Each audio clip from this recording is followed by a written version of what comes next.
శ్రీ పరమాత్మనే నమ. శ్రీమద్భగవద్గీత 18వ అధ్యాయము మోక్ష సన్యాస యోగము 33వ శ్లోకం నుండి 39వ శ్లోకం వరకు భావసహితంగా.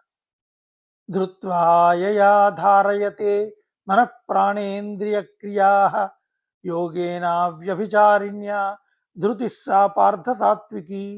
ఓ పార్థ, ఇటునటు చలింపని ధారణాశక్తితో మనుష్యుడు ధ్యాన యోగము ద్వారా మన ప్రాణేంద్రియ క్రియలను ధారణ చేయు శక్తిని సాత్విక ధృతి అందురు.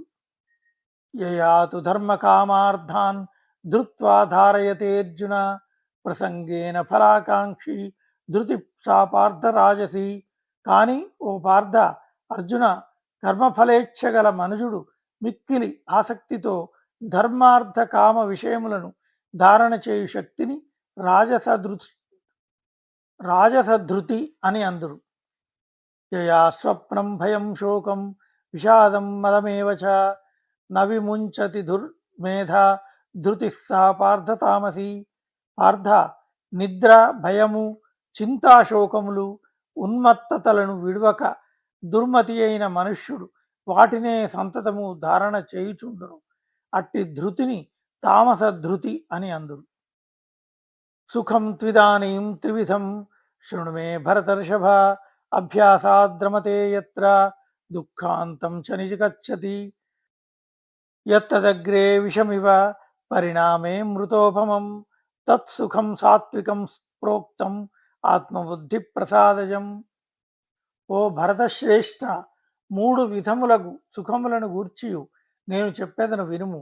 ఏ సుఖమునందు సాధకుడు భజన ధ్యాన సేవాదులు మొనర్చి ఆనందించునో, దుఃఖములను అతిక్రమించునో, ప్రారంభమునందు విషతుల్యముగా దుఃఖకరముగా గోచరించినప్పటికీ పరిణామమున అమృతతుల్యమై పరమాత్మకు సంబంధించిన విషయములలో నిమగ్నమగునో, అట్టి సుఖమును సాత్విక సుఖము అని అందురు.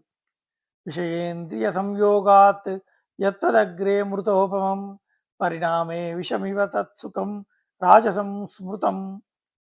విషయేంద్రియ సంయోగము వలన కలుగు సుఖము మొదట భోగానుభవ సమయమునందు అమృతతుల్యముగా కనిపించినను పరిణామమున అది విషతుల్యమగును. అట్టి సుఖమును రాజస సుఖమందురు.